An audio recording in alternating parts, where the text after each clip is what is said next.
అందరికీ నమస్కారము. నా పేరు కె వెంకటరమణ. నా ఏజ్ వచ్చేసి 44 సంవత్సరాలు. నేను కిడ్నీ వ్యాధితో సుమారు 2 ఇయర్స్ చాలా బాధపడినాను.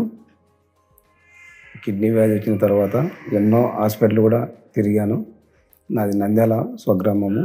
కానీ నంద్యాల మా ఉన్నటువంటి ఆసుపత్రులు కూడా చాలా తిరిగితే ఎవరు కూడా దీనికి సరైన ట్రీట్మెంట్ కనుక్కోలేకపోయారు. మెరుగైన వైద్యం కోసం అని చెప్పి నేను కర్నూలు రావడం జరిగింది. నాకు తెలిసిన వ్యక్తుల ద్వారా నేను ఇక్కడ కిమ్స్ హాస్పిటల్ ఉంది, అక్కడ కిడ్నీకి సమస్యకు బాగా చూస్తున్నాడు డాక్టర్ కె అనంతరావు సార్ అని నెఫ్రాలజిస్టు. అక్కడికి వెళ్ళండి, మీకు సమస్య బాగా చూస్తారని చెప్తే నేను ఇక్కడికి రావడం జరిగింది. ఇక్కడికి వచ్చిన తర్వాత సార్ మా యొక్క రిపోర్ట్స్ అన్నీ పరిశీలించి డయాలసిస్ చేశాడు. డయాలసిస్ చేస్తూనే మెరుగైనాక మళ్ళీ ఒకసారి కిడ్నీ నీట్గా తెలుసుకోవాలని చెప్పి బయాప్సీ చేశాడు. బయాప్సీ చేసిన తర్వాత నాకున్న ప్రాబ్లం అన్ని రిపోర్ట్లన్నీ చెక్ చేసి, నీకు కిడ్నీస్ ఫెయిల్ అయినాయ్యా, ఇంకా మిగతా అన్నీ నార్మల్ ఉన్నాయి, ఏం ప్రాబ్లం లేదు, మీరు కిడ్నీ ట్రాన్స్ప్లాంటేషన్ చేసుకుంటే మీరు మళ్ళీ నార్మల్ లైఫ్ లీడ్ చేయొచ్చు అని చెప్పి నాతో మా భార్యకు బాగా మోటివేషన్ చేసి వాటి గురించి అవగాహన తెప్పించాడు.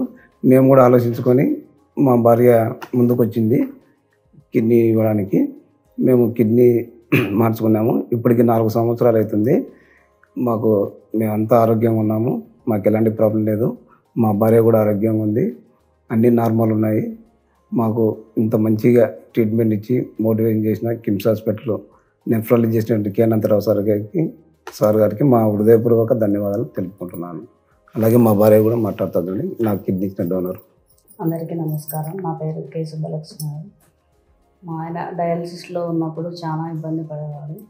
కానీ నాకు కిడ్నీ అంటే ఏంటో తెలియదు. అప్పుడు అలాంటి టైంలో కిడ్నీ మార్చుకోవాలని అనంతరావు సార్ చెప్తూ ఉంటే నేను చాలా భయపడేదాన్ని. కిడ్నీ ఎలా ఉంటానో ఏంటో అని నాకు ఏం తెలియదు. కానీ అక్కడ సిస్టరు అందరూ నాకు, నీకు కిడ్నీ ఇచ్చిన ఏ ప్రాబ్లం లేదు, బాగా పనిచేసుకుంటావు అని చెప్పినారు.